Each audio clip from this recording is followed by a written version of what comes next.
విశ్వజనని వాసవి మా హృదయ గీతి అందుకో విశ్వజనని వాసవి మా హృదయ గీతి అందుకో నిత్య పూజ్య సత్య సింధు చాలా అదృష్టం. ముఖ్యంగా శాసనసభ్యుడిగా ఉన్న ఒక అదృష్టం అయితే మరి ఏ కార్యక్రమానికైనా మంచికి మారుపేరుగా క్రమశిక్షణకి మారుపేరుగా ఉండేటువంటి వైశ్య సోదరులు మరి చేయబోయేటువంటి మంచి కార్యక్రమానికి వడదాభక్తిగా సాయం చేయడం, వారికి కార్యక్రమంలో నాది కూడా ఒక చిన్న సహాయం అనేటువంటిది మీకు అందించడం ఆ దేవుడు నాకు ఇచ్చినటువంటి అదృష్టంగా భావిస్తూ ఉన్నా. ముఖ్యంగా మరి ఈ మధ్య కాలంలో మీ అందరికీ తెలుసు ఏది నడుస్తోంది. జై శ్రీరామ్. శ్రీరాముడి యొక్క పాద ధూళి తగిలితే రాయి కూడా శిలగా ఉన్నటువంటి రాయ మరి ఒక కన్యగా మనిషిగా మారింది. అలాగే ఈ రోజు ఎక్కడైనా ఒక ప్రాంతం అభివృద్ధి చెందాలంటే అక్కడ పడాల్సినటువంటి చెయ్య ఆర్యవైశ్య సోదరులు అని చెప్పి పుణ్య కార్యక్రమాలకి మేమున్నాం, దాతృత్వానికి మేమున్నాం అనేటువంటి మాటని చెబుతూ దాన్ని అక్షర సత్యాలుగా ఇవాళ కళ్ళకు కనిపించేటువంటి ఆస్తుల్ని 10 మందికి సేవా కార్యక్రమాలని చూపించేటువంటి దాతృత్వం ఇవాళ ఆర్యవైశ్య సోదరులు ఉందని చెప్పి సందర్భంగా మనవి చేస్తున్నాం. ఏదో నాకు మైక్ ఇచ్చారు, మీ అందరూ మా తండ్రి గారి నుంచి నన్ను కూడా ఒక మొక్కగా ఉన్నటువంటి నన్ను ఆశీర్వదించి స్థాయికి తీసుకొచ్చారనో ఈ మాటలు తెలియజేయట్లేదు.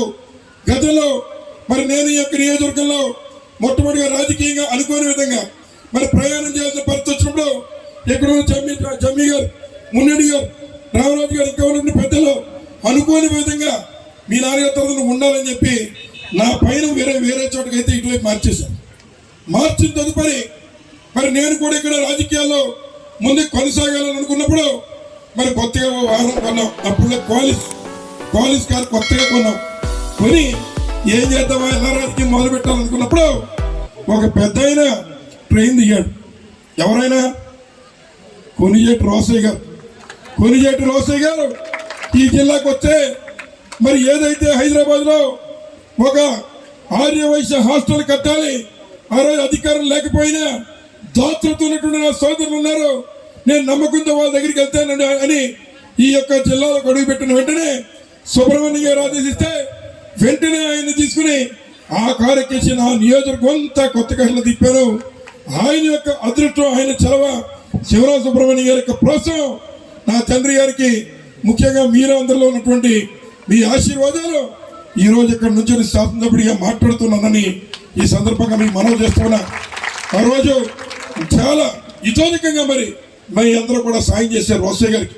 తదుపరి వెళ్ళి హైదరాబాద్లో ఒక వైశ్య హాస్టల్ మరి అక్కడ కట్టారు.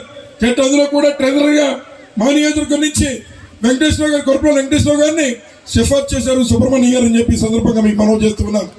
అలా మరి ఏదో ఇక్కడ ఇందాక కాశీ గారు మాట్లాడుతూ నేనేదో ట్రై చేసి అని చెప్తా ఉన్నాడు. మేమందరూ హైదరాబాద్ వెళ్తే కేరళ కాశీ, అలాగే తిరుపతి వెళ్తున్నాం. ఇక్కడ చిన్నబాబు గారు వస్తున్నాను నాకు తెలియదు, కానీ రేపు తిరుపతి వెళ్తే ఇప్పుడు బయలుదేరి తిరుపతి వెళ్ళాలి, ఫ్లైట్కి వెళ్ళాలి. అక్కడికి వస్తున్నానని చెప్పి అప్పుడే చిన్నబాబు గారికి నన్ను ఫోన్ చేసి చెప్పారు. ఎప్పుడైనా కింద నుంచి మెట్లు ఎక్కేటప్పుడు మా భార్య గారు కూడా మెట్లకి ఈ యొక్క బొట్లు పెట్టే కార్యక్రమం రేపు ఉదయం మొదలు పెట్టాం. ఆ మంచి కార్యక్రమం కూడా మరి మాకు సెంటిమెంట్ అయినటువంటి మీ దగ్గర నుంచే మొదలైందని చెప్పి సందర్భంగా మనం చేస్తున్నాం. అలాగే మరి ప్రతిసారి ఎలక్షన్స్ లో మొట్టమొదట మరి ఏదైతే కొత్తపేట కళ్యాణ మండపం, ఆర్యవైశ్య కళ్యాణ మండపం నుంచే కార్యక్రమాన్ని నాందిగా తీసుకుని ముందుకు వెళ్తాం. ఆ రకంగా మీతో ఉన్నటువంటి సత్సంబంధం, అలాగే మా తండ్రి గారితో ఎక్కువ సుబ్రహ్మణ్యం గారికి ఉన్న సత్సంబంధం నాకు ఈ రోజు కూడా గుర్తు. శివరామ సుబ్రహ్మణ్యం గారు ఏపీఐసీసీ చైర్మన్ ఇచ్చారు. ఇచ్చినప్పుడు మా తండ్రి గారు మేము క్వార్టర్లో ఉంటే ఆయన వచ్చిన తండ్రి గారిని కలిసి గురుగారు ఎట్లా ప్రమాణ స్వీకారం చేస్తానని రావాలని అడిగారు. నా తండ్రి గారికి కళ్ళలో నీళ్లు తిరిగాయి. నన్ను కొడుగ్గా శాసనసభ్యుడు చేసినప్పుడు ఆయన కళ్ళలో నీళ్లు చూశాను. అదే రకమైన ఆనందం మళ్ళీ సుబ్రహ్మణ్యం గారు ప్రమాణ స్వీకారం చేస్తున్నప్పుడు నేను చూశాను. మాట కూడా సరిగా రావట్లేదు నా తండ్రికి. ఆ రోజు నుంచి 4 రోజుల్లో ఆయనకి లేరు, చనిపోయారు. కానీ ఆ కార్యక్రమానికి వెళ్ళలేకపోతూ ఉన్నాను. అయినా సుబ్రహ్మణ్యం గారు ఒక స్థాయికి వచ్చారనేటువంటి ఆనందం ఆ రోజు నాకు ఆయన కళ్ళల్లో కనిపించింది. నేను రాలేకపోయినా నా బిడ్డ వచ్చి నీ కార్యక్రమంలో పాల్పంచుకుంటాడు సుబ్రహ్మణ్యం అని చెప్పి నా చేయి తీసి ఆయన చేతిలో పెట్టడం ఈ రోజు కూడా నా కళ్ళల్లో మీద నడుతుంది. ఏం చేతంటే నేను సొంతగా గొప్పవాడిని అనుకోవడం కాదు, నా తండ్రి గారికి ఉన్న పేరు ప్రఖ్యాతి. ఈ నియోజకవర్గంలో చిన్నవాడు, కులపరంగా పెద్దవాళ్ళం కాదు, ఆర్థికంగా పెద్దవాళ్ళం కాదు, కానీ చెల్ల దగ్గర ఏంటంటే అందరూ వాడేటువంటి ఒక మాట, ముఖ్యంగా ఏదైతే ఒక గడ్డి పోసిన తాడుగా పేలితే అది మొదటి ఏ రకంగా కట్టడి చేస్తుందో అదే రకంగా మీరు అందించిన సహకారం ఈ రోజు ఇక్కడ చెల్ల దగ్గర అనేటువంటి నేను శాస్త్రపడి నిలబడ్డాను. కానీ నేను ఎక్కడో చదువుకుంటే నాకు వచ్చిన డిగ్రీ కాదని కూడా ఈ సందర్భంగా మనం చేస్తున్నా. అలాగే నాకు ఓపుకున్న మేర, నాకు శక్తి ఉన్న మేర ఏ వైశ్య సోదరుడికి ఎక్కడ అన్యాయం జరగకుండా ఒక కాపలాదారుడిగా ఉన్నాను, సేవకుడిగా ఉంటాను కూడా మీకు మాటిస్తూ ఉన్నాను. ఈ మాట ఎందుకు చెప్తానంటే కొత్తపేటలో ఏదైతే మరి ప్రధానమైన రహదారి ఏర్పాటు చేయాలని చెప్పినప్పుడు అది కొంతమంది వైశ్య సోదరులకి ఇబ్బంది అవుతున్నప్పుడు వారిని ఛాంబర్ ఆఫ్ కామర్స్ ద్వారా పిలిచి వారు ఏం చెబితే అదే నడిపించాను కొత్తపేటలో తప్ప మాట తెప్పలేదు, మనం వెనక్కి వెయ్యలేదని కూడా ఈ సందర్భంగా మనం చేస్తూ ఉన్నాం. అలాగే ఉన్నటువంటి కొరపుర వెంకటేశ్వరరావు గారు వాస్తవంగా మరి ఏదైతే ఆయన ఒక పౌల్ట్రీ ఉండి ఆయన పౌల్ట్రీ నడుపుకునేటువంటి కార్యక్రమం చేసేవారు. మా నాన్నగారే ఆయన రాజకీయాల్లోకి లాక్కొచ్చేసి మరి ఆయన ఇక్కడ సర్పంచ్గా పెట్టి గెలిపించేసే కార్యక్రమం చేసి ఆయన కూడా రాజకీయ వ్యసనం అలవాటు చేసేసారు. అప్పటి నుంచి ప్రతిసారి ఆయన కూడా ఎప్పుడు కూడా మరి నిత్యం మా వెంటే ఉండి ఎప్పుడు కూడా మరి కాచి కాపాడుతున్నారని కూడా ఈ సందర్భంగా మీ అందరికీ తెలియజేస్తున్నాను. అలాగే మీ అందరికీ మరి మేము కూడా మొన్న సంక్రాంతి చక్కగా నడిచిందంటే కారణం మీ అందరూ ఏమనుకుంటున్నారు, బోర్డు కార్యక్రమాలు పెట్టారు కదా, రంగవల్లుల కార్యక్రమం పెడితే మరి ముఖ్యంగా నేను పెట్టిన కార్యక్రమాన్ని ఆర్యవైశ్య సోదరులు వచ్చి చక్కగా రావులపల్లి కార్యక్రమం మొదలుపెట్టి ఆ కార్యక్రమాన్ని చక్కగా నిర్వర్తించారు. అలాగే శ్రీరామ ఆలయం ప్రారంభం రోజున 1,00,000 దీపాల కార్యక్రమం పెడితే మన్యం భాను గారు కానీ లేదా మన్యం వర్ధన గారు కానీ లేదా రావులపల్లిలో ఉన్నటువంటి ఇతర పెద్దలు మరి మొత్తం అందరూ కూడా ఆ కార్యక్రమాన్ని కూడా వారి మీద పెడితే దాన్ని చక్కగా తీర్చిదిద్ది మరి సేవకు మారుపేరుగా అందరి చేత కూడా కార్యక్రమం చేయించే బాధ్యత తీసుకున్నారు. అందరికీ నమస్కరిస్తూ ఇది చాలా సంతోషం పంచుకునే రోజు. కారణం ఏంటంటే మన తూర్పుగోదావరి జిల్లాలోనే, ఉమ్మడి తూర్పుగోదావరి జిల్లాలోనే ఇవాళ వాడపల్లి పుణ్యక్షేత్రంలో ఆర్యవైశ్య నిత్యాన్నదాన సత్రం మరియు కళ్యాణ మండపం నిర్మాణానికి సంబంధించి ఒక రకమైనటువంటి ముందడుగు వేసే కార్యక్రమంలో భాగంగా ఇవాళ తూర్పుగోదావరి జిల్లా ఆర్యవైశ్యులు ఇక్కడ ఒక 10% కూడా ఉండరు. ఓన్లీ కొత్తపేట, రావులపాలెం, ఆత్రేయపురం మరియు ఆలమూరు ఈ 4 మండలాల నుంచి వచ్చిన ఆర్యవైశ్య కుటుంబాలే ఇక్కడ ఉన్నాయని చెప్పి నేను గమనిస్తున్నా. ఇది ఎందుకు చెప్తున్నానంటే కారణం ఇక్కడ ఒక శాసనసభ్యుడికి, ఒక మంచి మనిషికి, ఒక మనసున్న మనిషికి కృతజ్ఞతలు చెప్పాలి, వారికి తెలియజేసే కృతజ్ఞతలు ఏ రకంగా ఉండాలి అన్న దాని మీద ముందు తూర్పుగోదావరి జిల్లా చెప్తాదా, ఆంధ్రప్రదేశ్ ఆర్యవైశ్య మహాసభ చెప్తుందా, లేదా దేశంలో ఉన్న ఆర్యవైశ్యులు చెప్తారన్న పక్కన పెడితే ముందు ఇంటి గెలిచి రచ్చగలమన్నారు. కాబట్టి ముందు మీ నియోజకవర్గంలో వైశ్యుల మనసులు గెలిచినటువంటి జగ్గిరెడ్డి గారిని మనం ఆశీర్వదించే కార్యక్రమమే ఈ రోజు ఈ కార్యక్రమం అని చెప్తారని మీకు తెలియజేసుకుంటున్నా. ఆయన మనం చేసిన సహాయం గురించి మనం ఖచ్చితంగా చెప్పుకోవాలి, మనం మాట్లాడుకోవాలి, 10 మందికి తెలియజెప్పాలి, 10 మంది మనసుల్లో మనం అందరం ఉండాలి.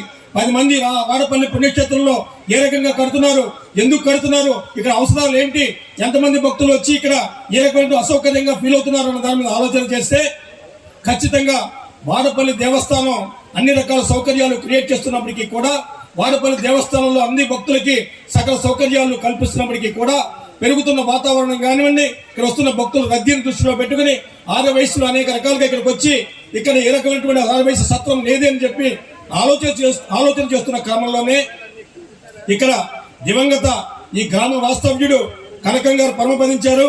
ఆయన గతంలో నా దగ్గరికి మన్నపేట కొనగల సత్యపండి గారిని తీసుకొచ్చి ఈ వాడపల్లిలో ఒక కళ్యాణ మండపం సత్రం కట్టాలని చెప్పి ఆలోచన చేస్తున్నాం అని చెప్పినప్పుడు నేను కూడా కొంచెం డిస్కరేజ్ చేశాను. కానీ కనకం గారు కానీ మా నానబ్బులు గారు కానీ పట్టు వదలని విక్రమార్కుల్లాగా ఎలాగైనా సరే ఖచ్చితంగా ఇక్కడ నిర్మాణం జరగాలి, దానికి మీరు ఊరుకోవాలని చెప్పి నన్ను అడిగినప్పుడు ఖచ్చితంగా అదే మాట మీద వారు ఇచ్చినటువంటి సూచనల మేరకే ఇక్కడ నిర్మాణానికి కావాల్సినటువంటి స్థలం విషయంలో కానివ్వండి, ఇక్కడ కార్యక్రమం విషయంలో కానివ్వండి అందరూ బాధ్యత తీసుకోవడం జరిగింది.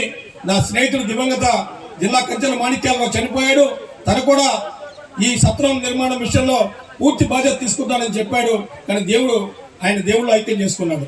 అయినప్పటికీ కూడా ఎవరైతే ఈ కళ్యాణ మండపానికి కానీ అన్నదాన సత్రానికి కానీ నిజాయితీగా ఉండి ముందుకు నడిపించగలరని ఆలోచన చేస్తే ఈ నియోజకవర్గంలో మా కోర్పోలు వెంకటేశ్వరరావు జిల్లా ఆరవయసు మహాసభ మాజీ అధ్యక్షుడు, నాకు అన్ని రకాలుగా అండదండలుగా ఉండే వ్యక్తి. ఇవిని ముందు పెట్టి ఈ కళ్యాణ మండపం సత్రాల నిర్మాణానికి ఒక భక్తి కావాలి కాబట్టి ఈ వ్యక్తిని ముందు పెట్టి నడిపించాలని చెప్పి ఆలోచన చేసినప్పుడు తూర్పుగోదావరి జిల్లా ఉన్న ఆరవయసులందరూ కూడా ఒకే మాటగా చెప్పారు. కోర్పోలు వెంకటేశ్వర సారథ్యంలో నాయకత్వంలో తలగలపాటి కనకరాజు గారు ప్రధాన కార్యదర్శిగా ఉంటూ మన్యం వారి కుటుంబం అంటే నాకు ఇష్టం. ఆ కుటుంబంతో నాకు ఉన్నటువంటి స్నేహం కానివ్వండి, సాన్నిహిత్యం కానివ్వండి, బంధుత్వం కానివ్వండి, ఆ కుటుంబంతో ఉన్నటువంటి సాన్నిహిత్యాన్ని దృష్టిలో పెట్టుకుని వారి ముగ్గురు టీము పనిచేసి ఇక్కడ ముందుకు తీసుకువెళ్ళడానికి ఒక కార్యక్రమం రూపొందించుకుందాం అన్నప్పుడు ముగ్గురు కూడా బాధ్యతగా ఫస్ట్ 36 మందితో ట్రస్ట్ ఏర్పాటు చేయాలనుకున్నాం. 36 కల్లా అది 70 మంది అయ్యారు. 70 నుంచి ఇవాళ 108 మంది ముందుకు వచ్చారు. అంటే ఆల్మోస్ట్ ఎంతమంది కావాలన్నా మేము ఇస్తామని ముందుకు వచ్చే వ్యక్తులే ఉన్నారు. కానీ మాకొద్దు బాబు అని భయపడే వ్యక్తి, పారిపోయే వ్యక్తులు ఎవరో ఇక్కడ లేరు. మేము చెప్పేది ఏంటంటే ఈ నియోజకవర్గంలో ఈ జరుగుతున్న ఈ కార్యక్రమంలో ఈ తూర్పుగోదావరి జిల్లా కాదు, పశ్చిమ గోదావరి జిల్లా కాదు, రాష్ట్రంలో 4 వయసులందరూ కూడా ఇది మనది, మన కార్యక్రమం, మనం నిర్మాణం చేస్తున్నాం. ఈ నిర్మాణానికి మనం ఎంతో కొంత సహాయం చేయాలనే ఆలోచన మీరు మనసులోకి రావాలని చెప్పాలని నేను కోరుకుంటున్నా. ఇక్కడ నాకులాగా ధనవంతులు కాకపోవచ్చు, పేదవాళ్ళు ఉన్నారు కదా అని మనం ఎక్కడ తగ్గించక్కర్లేదు. పేదవాడికి ధనవంతుడికి ఒకే రకమైన గౌరవం దక్కే విధంగా ఈ నిర్మాణం కానీ కార్యక్రమం కానీ భవిష్యత్తులో దీని కార్యాచరణ కూడా అలాగే జరగాలని చెప్పి నేను మనస్ఫూర్తిగా కోరుకుంటున్నా.